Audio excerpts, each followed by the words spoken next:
E nós vamos continuar agora a nossa programação temática, refletindo sobre a Eucaristia como mistério vivido e mistério anunciado.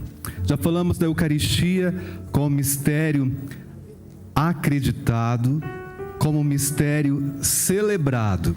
Agora falaremos da Eucaristia como mistério vivido e mistério anunciado. Quando nós falamos de mistério, se tratando das coisas de Deus, não queremos nos referir a realidades, às coisas que nós não podemos alcançar. Quando nós falamos do mistério da Eucaristia, estamos falando de um mistério que nos alcança, que nos encontra. E mais, estamos falando de um mistério que nos assimila. Outro termo para a palavra Eucaristia é comunhão. Então nós não estamos falando de uma realidade distante, de uma realidade que não pode ser alcançada. Nós estamos falando de uma realidade que nos toca. Dizia São João Paulo II que a Eucaristia é o encontro do céu com a terra.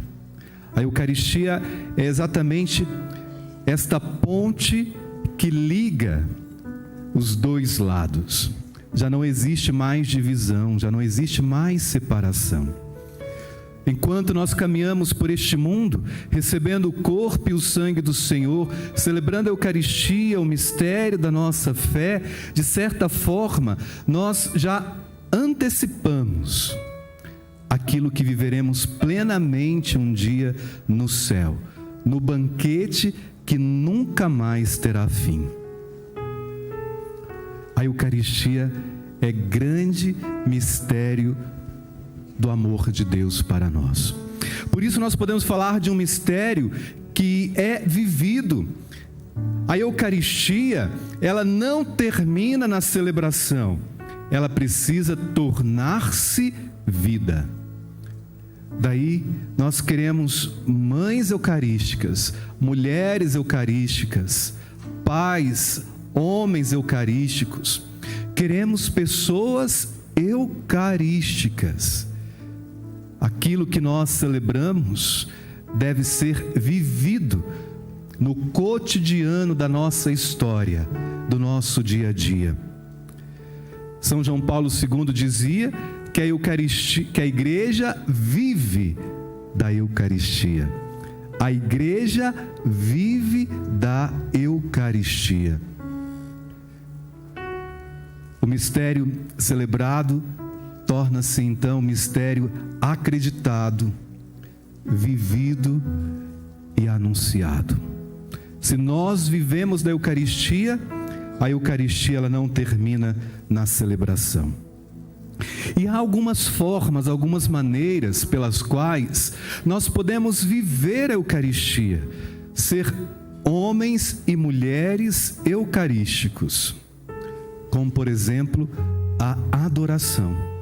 A adoração, ela é o prolongamento natural da celebração eucarística. Quando nós participamos de uma adoração, seja ela comunitária, isto é, em grupo, com mais pessoas ou com uma multidão, ou quando nós vamos sozinhos visitar Jesus no sacrário para adorá-lo, de certo modo, nós estamos prolongando a nossa participação na última missa. Na missa, Jesus se entrega. Na adoração, permanecemos diante dele. Na missa, Jesus se entrega. Na adoração, nós permanecemos diante daquele que quis fazer-se dom para nós, presença, presente para a nossa vida. A igreja, ela acredita que Cristo permanece realmente presente no Santíssimo Sacramento. Lá no sacrário das nossas igrejas, seja o sacrário mais bonito ou o sacrário mais simples, ali dentro está escondido corpo, sangue, alma, divindade.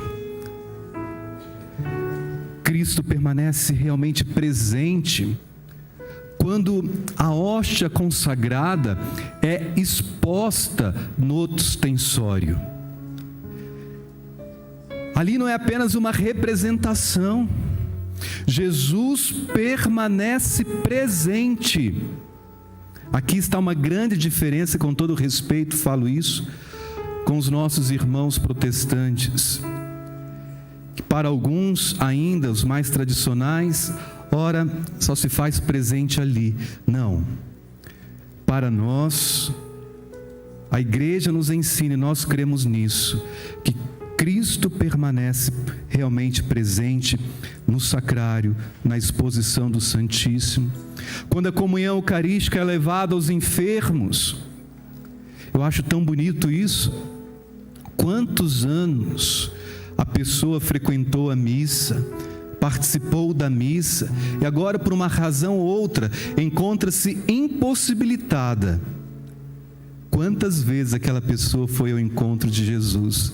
E hoje Jesus vai ao seu encontro.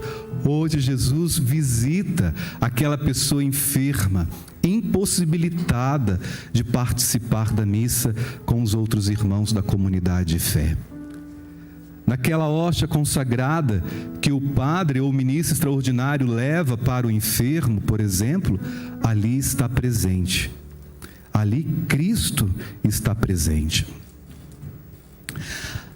Adorar é algo que nós dirigimos somente a Deus. A adoração eucarística é um culto de latria. O culto de latria é o culto dirigido somente e exclusivamente a Deus. Em relação aos santos, chamamos de dulia. Em relação a Maria, chamamos de hiperdulia. Isso esclarece que nós não adoramos a Virgem Maria, nós não adoramos os santos, nós adoramos somente a Deus. E na Eucaristia, no sacramento do altar, Cristo está presente.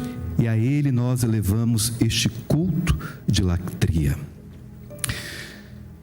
A adoração, ela não é um ato externo ou uma devoção paralela à missa. Quando nós nos colocamos diante do Senhor para adorá-lo, não é uma simples devoção. Não é um ato externo. O que eu quero dizer com isso? Que adorar é mais do que simplesmente, de modo físico, dobrar os joelhos no chão. A forma como eu me posiciono ajuda a minha oração, a minha adoração. Eu dobro os meus joelhos diante daquele que é Deus, que proclamo como meu Senhor, Senhor da minha vida. Porém, mais do que dobrar os joelhos, como um gesto físico e um ato externo, adorar é dobrar o coração. Então, se você tem algum probleminha nos joelhos, não tem problema se na adoração você permanecer sentada ou de pé. Porque mais do que um ato externo, a Eucaristia, a adoração eucarística é um ato interior. É aquela consequência natural do encontro com Cristo na Eucaristia. Eu quero permanecer com aquele que quis fazer-se dom, presença na minha vida. E aqui eu vou citar 2 papas que nos ajudam a entender muito bem o significado da adoração. Com essas 2 explicações, eu sou apaixonado. Papa Bento XVI e São João Paulo II, dentre tantas coisas que nos ensinaram e deixaram para nós, ensina que adorar, diz o Papa Bento XVI, é reconhecer que Jesus Cristo é o Senhor, centro da nossa vida. Continua o Papa Bento XVI. Adorar significa dobrar os joelhos diante daquele que se fez pequeno por amor e continua presente no sacramento da Eucaristia. Adorar é reconhecer que Jesus Cristo é o Senhor. Jesus Cristo é o Senhor. O Senhor, Jesus Cristo é o Senhor. Glória a ti, Senhor, da minha vida. Na minha vida Ele é o Senhor. Da minha vida Ele é o Senhor. Da minha vida Ele é o Senhor. Glória a ti, Senhor. Jesus Cristo é o Senhor. O Senhor, o Senhor. Jesus Cristo é o Senhor. Glória a ti, Senhor. E aí o Papa XVI faz uma análise, olha que coisa surpreendente, ele faz uma análise do termo, da palavra adoração, e nos remete ao grego e ao latim. Do grego, prosíkenesis, significa o gesto da submissão, o reconhecimento de Deus como nossa verdadeira medida. Significa aceitar esta medida, reconhecendo segui-la.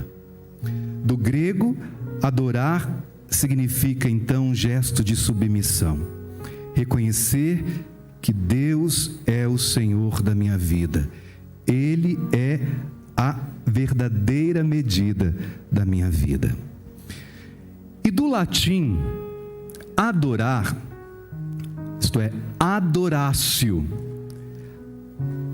significa contato boca a boca. Do latim, adoração significa contato boca a boca. Beijo, abraço. Em última análise, do latim, adorar significa amar. A submissão, então, torna-se união, porque aquele a quem nos submetemos é amor. Olha quanta riqueza só no significado desta palavra adoração do grego e do latim.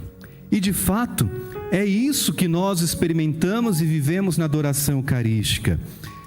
Reconhecemos que Jesus é o Senhor da nossa vida e com Ele nós queremos estabelecer uma relação muito próxima, muito íntima, como dois namorados trocam beijos, como o casal troca beijos, como nós nos abraçamos.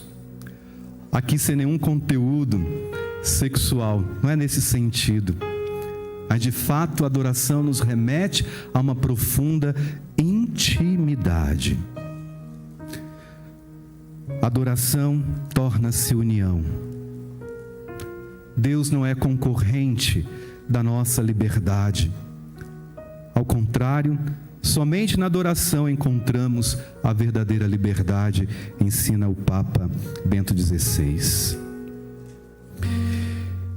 Adorar não é apenas então ajoelhar os joelhos diante de Deus. É reconhecer que Cristo é o Senhor da nossa vida e ao mesmo tempo entrar em profunda comunhão de amor.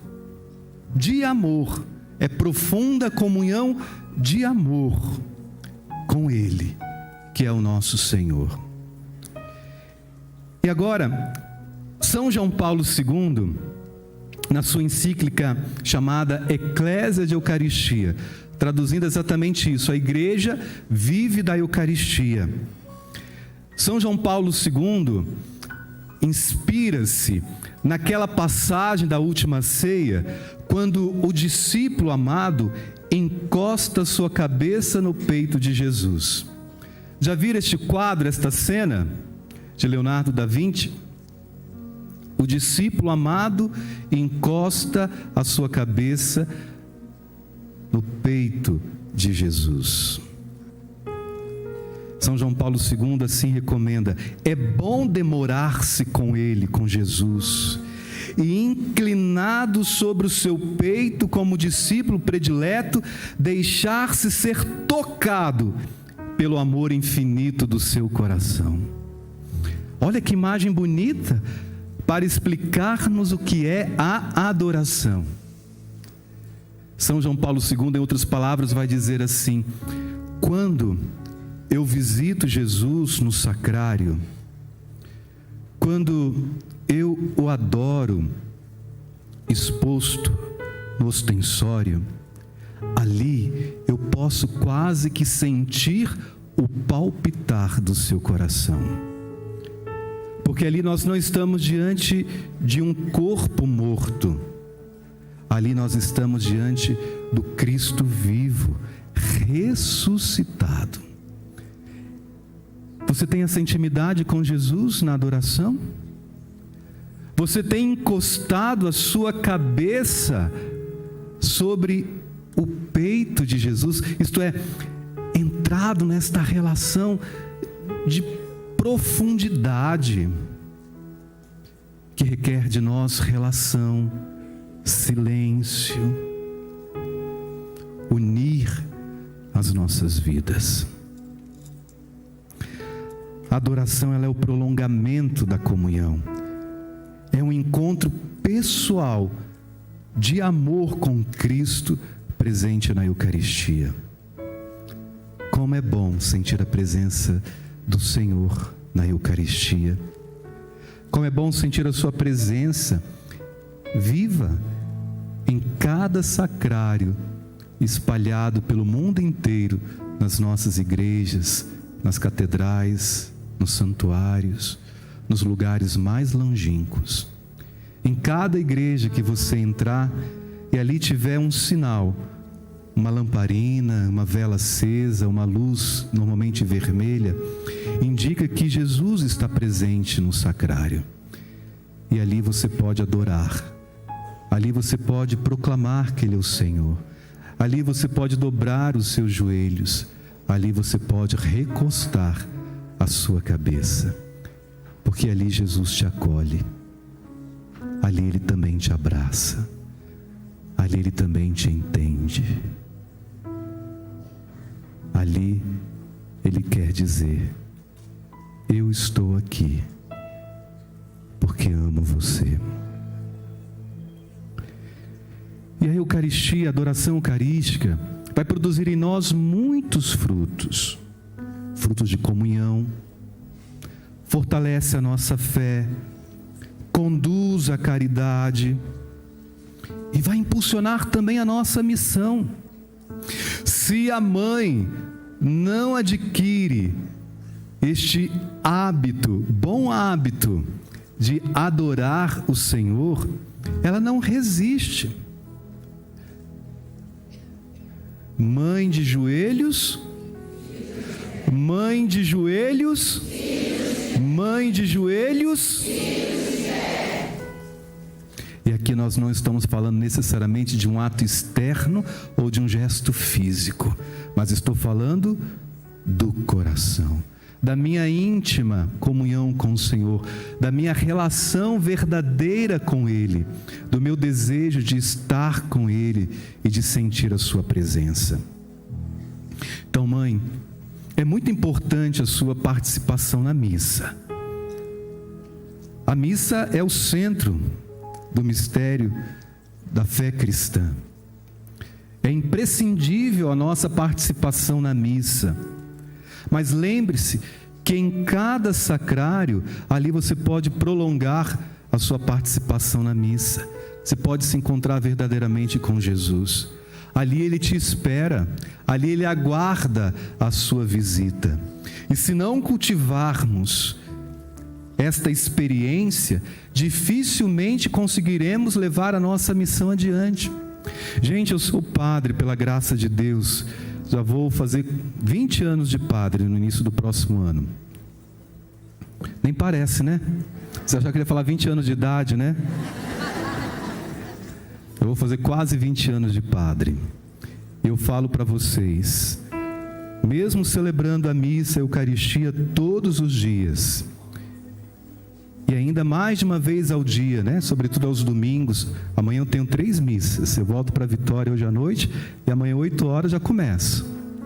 Mais batizado. Se eu não cultivar a minha amizade com o Senhor de modo muito especial na adoração, eu corro o risco de fazer da minha missão uma simples função. Corro o risco de me tornar um funcionário do sagrado. Né, padre?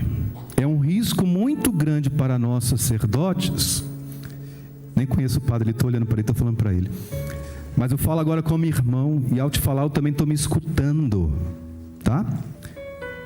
Se eu não adoro, se eu não reservo momentos para visitar Jesus no sacrário e ali recostar a minha cabeça no peito de Jesus, corro o risco de me tornar um mero funcionário do sagrado. Vocês entendem quando eu falo funcionário do sagrado? Começa a missa em nome do Pai, do Filho e do Espírito Santo. Qual que é a próxima? Vamos embora. E agora tem que atender alguém. E no mesmo dia, a gente celebra a missa, batiza, vai no enterro, vai no aniversário de 15 anos, faz um casamento, resolve um problema, ouve uma fofoca. É incrível, né, a dinâmica da vida. A gente vive quase todas as emoções e sentimentos assim, no mesmo dia. E tudo muda, passa rapidamente, né? São muitas experiências vividas num instante só. E eu tenho que lembrar para mim o tempo todo que eu não sou funcionário da igreja. Eu sou um sacerdote da igreja. Fui chamado por graça de Deus para fazer as vezes de Cristo. E se eu não me encontrar com Ele, eu não vou entender a minha vocação e viver bem a minha missão.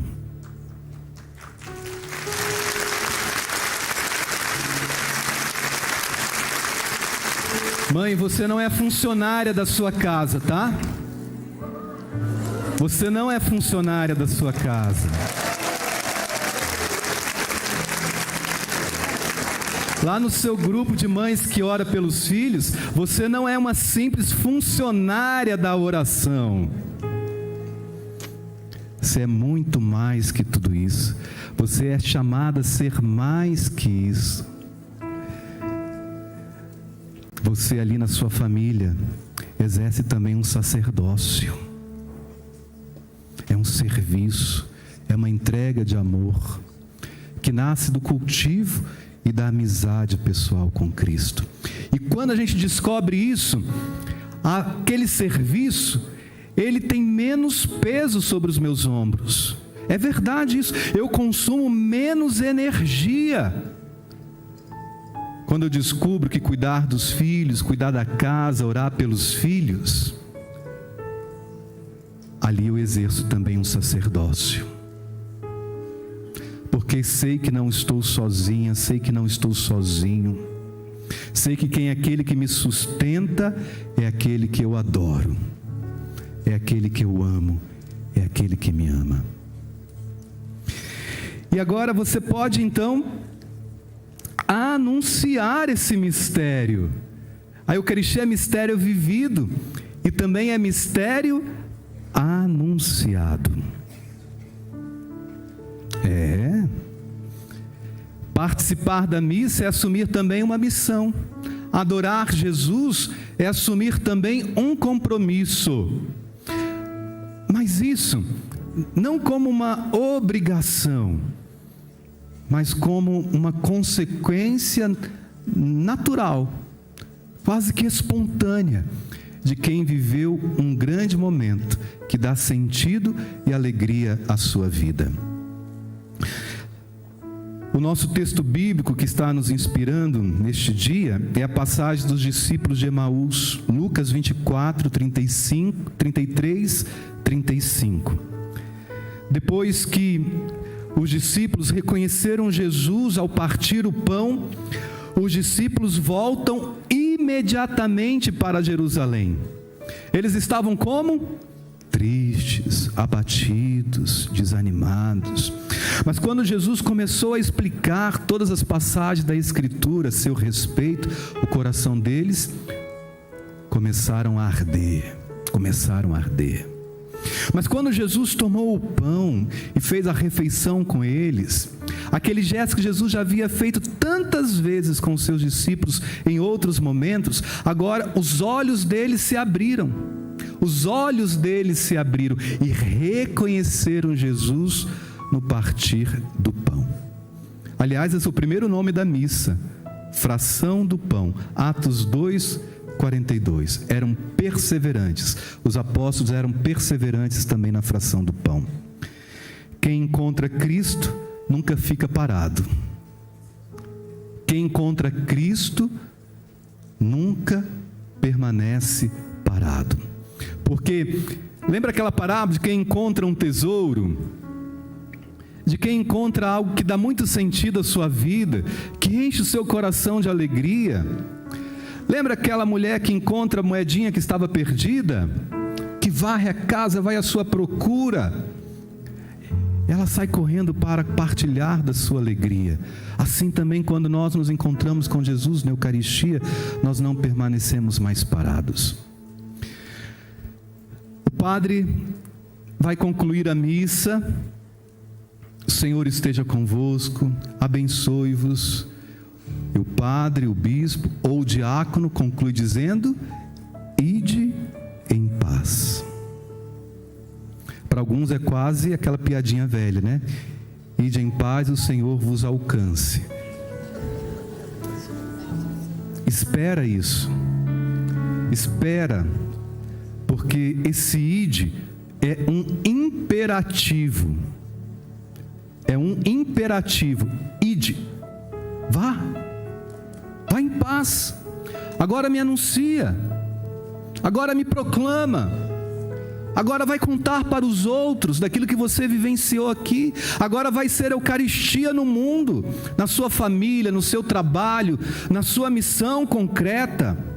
Ide em missão. It missa est. A missa acabou. Pode ir. Agora começa a missão. E depois nós retornamos à missa, porque se nós queremos continuar a nossa missão no mundo anunciando Jesus, nós precisamos nos alimentar dele mesmo, nos nutrir da sua palavra e do pão eucarístico, do pão e vinho consagrados, corpo e sangue do Senhor. Quando a missa termina, a missão começa.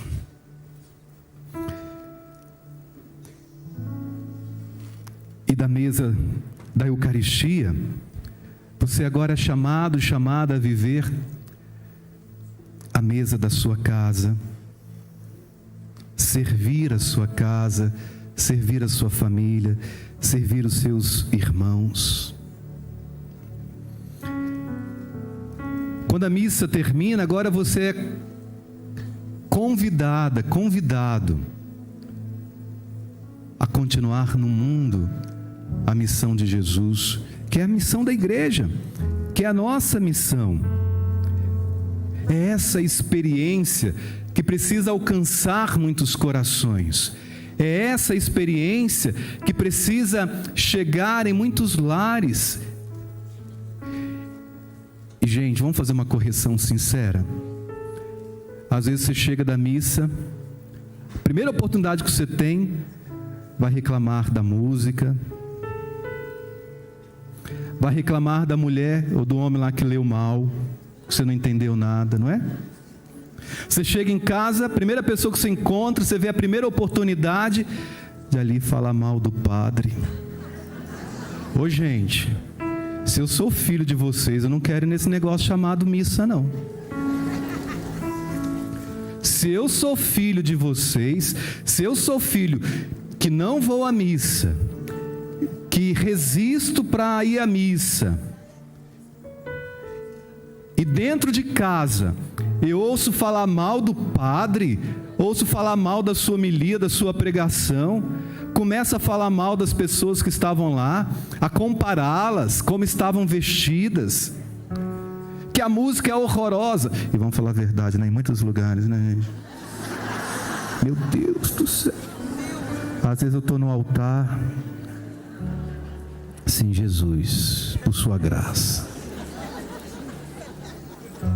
eu sei que o mistério vai acontecer, e quem sabe um dia um milagre, que vão conseguir entrar no tom,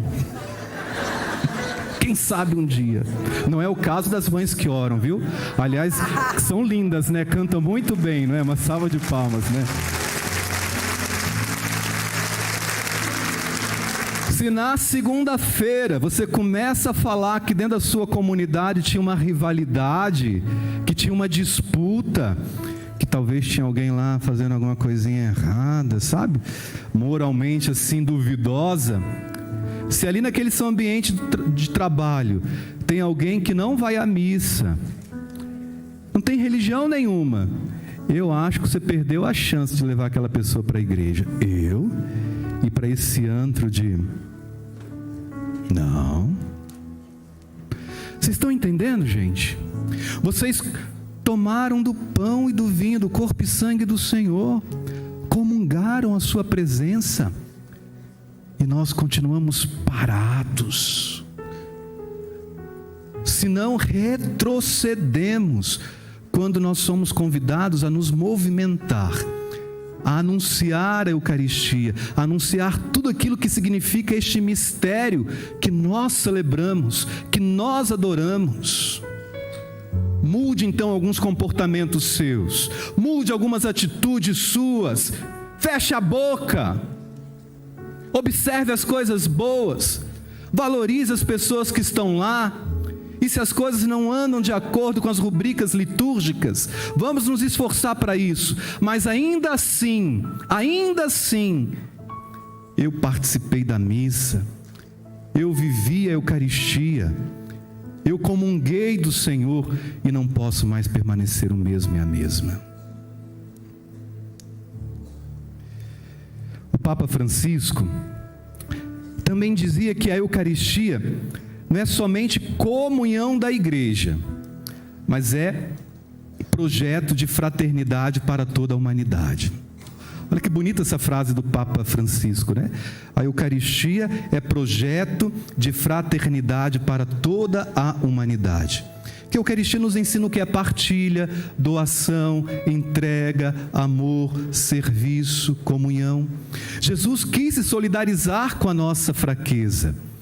Ele se fez pão, ele se fez alimento para nos fortalecer. A Eucaristia nos ensina que devemos ser também mais solidários, fraternos. Devemos aprender a respeitar mais os irmãos, a nos abraçar mais, a valorizar mais os outros, a compreender o outro, a entender buscar compreender as suas dificuldades, sem antes julgar, sem antes condenar. Nós somos excelentes sentenciadores, temos sentença para todos os casos, porque não temos ouvidos atentos, abertos, para entender a história do outro, compreender a história do outro, se solidarizar com o outro. Às vezes saímos da missa, mas tratamos o outro com indiferença, continuamos olhando com preconceito, com rejeição. Muita coisa tem que mudar dentro de nós. Muita coisa precisa mudar dentro de nós.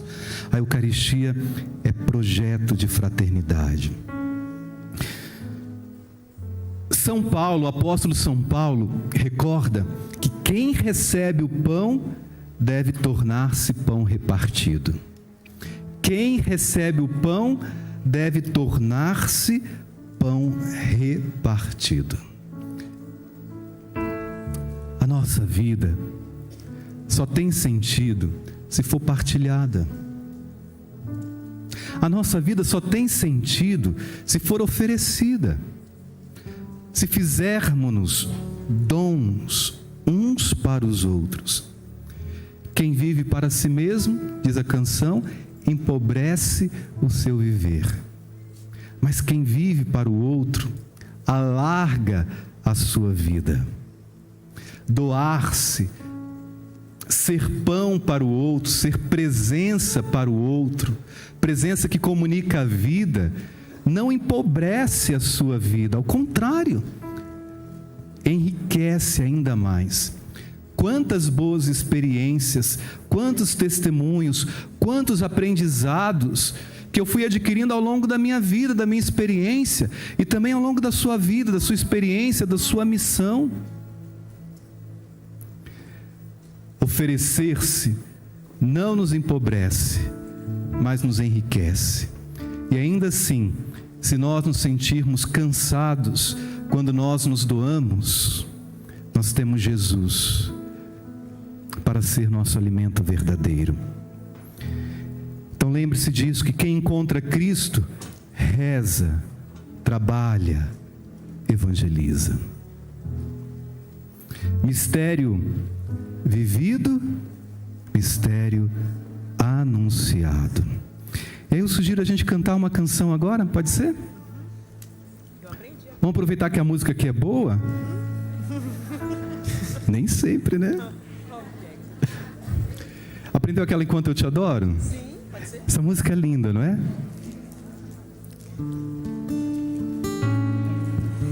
Eu vivo milagres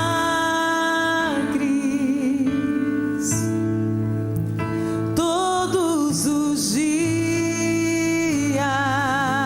Eu vivo promessas. Eu vivo promessas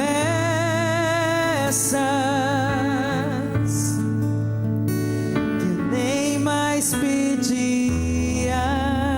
Eu vivo milagres. Eu vivo milagres. A Eucaristia é o maior de todos os milagres. Todos os dias. A Eucaristia é grande promessa para nós. Eu vivo promessas Que eu nem mais pedia. Que eu nem mais pedia. Enquanto eu te adoro. Enquanto eu te adoro, você vai me curando. Enquanto eu te busco, tua mão opera o que eu não consigo fazer. E sem eu perceber, Sem eu perceber, vou sendo transformado. sendo transformado. Enquanto eu te adoro, Enquanto eu te adoro, você vai me curando. você vai me curando. Enquanto eu te busco, Enquanto eu te busco, tua mão opera. tua mão opera o que eu não consigo fazer. E sem eu perceber, Sem eu perceber, podendo transformar. eu vivo Eu milagres. vivo milagres Todos os dias, em cada missa que nós participamos. todos os dias. A Eucaristia é o maior milagre da face da terra. Eu vivo milagres Que eu nem mais pedia. nem mais pedia.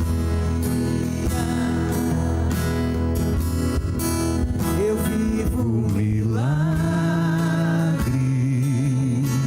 Milagres todos os dias. Eu vivo promessas.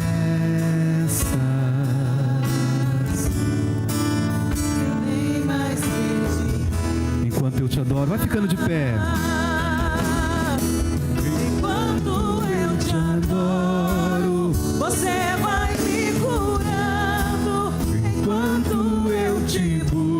busco, tua mão opera o que eu não consigo fazer.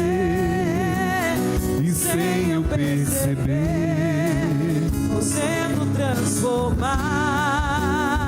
enquanto eu te adoro, Enquanto eu te adoro, você vai me curar. enquanto eu te busco, Quando eu te tua mão opera o que eu não consigo fazer, opera o que eu não consigo fazer. sem eu perceber, Sem eu perceber, vou sendo transformado.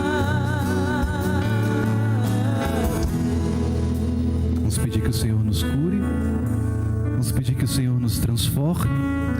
Lembre-se disso, a sua visita no sacrário não é uma visita perdida.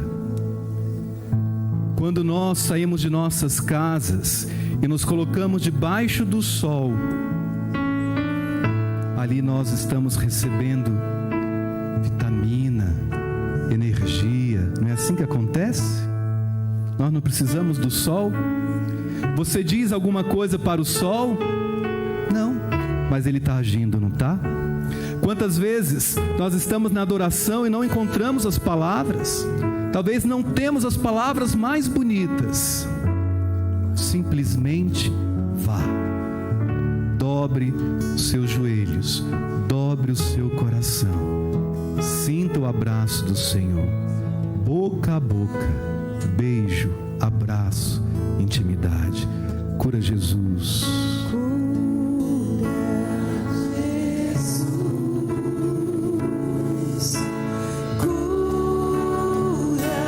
Se o Senhor quiser.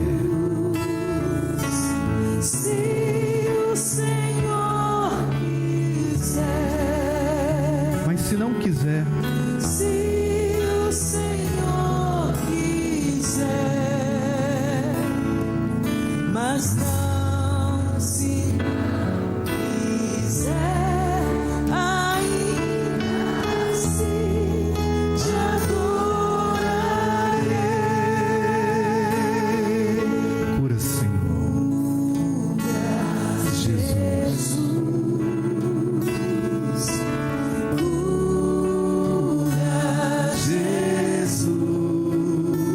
Jesus, se o Senhor quiser,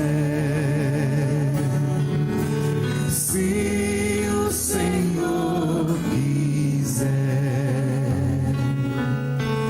mas se não quiser, ainda assim te adorarei.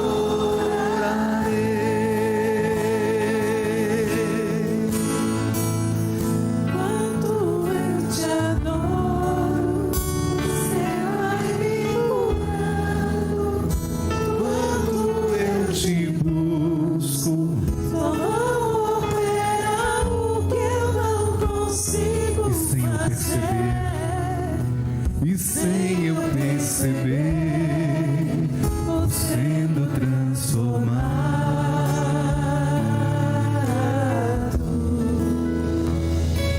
Faz esse compromisso agora. Jesus, eu quero ser uma mãe adoradora. Jesus, eu quero ser uma mãe com mais intimidade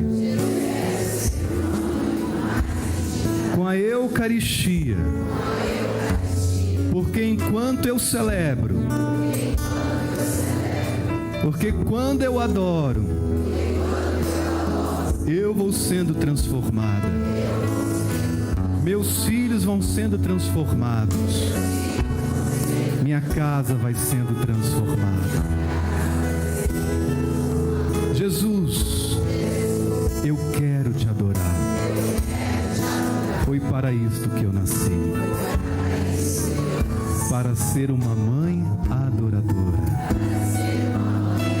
Enquanto eu te adoro, canta. Quando eu te adoro, você vai me curando. Enquanto eu te busco, tua mão opera o que eu não consigo fazer.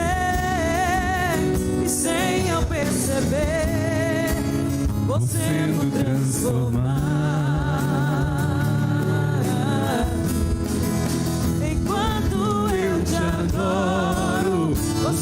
vai me curando enquanto eu te busco. Tua mão opera o que eu não consigo fazer. Sem eu perceber, vou sendo transformado.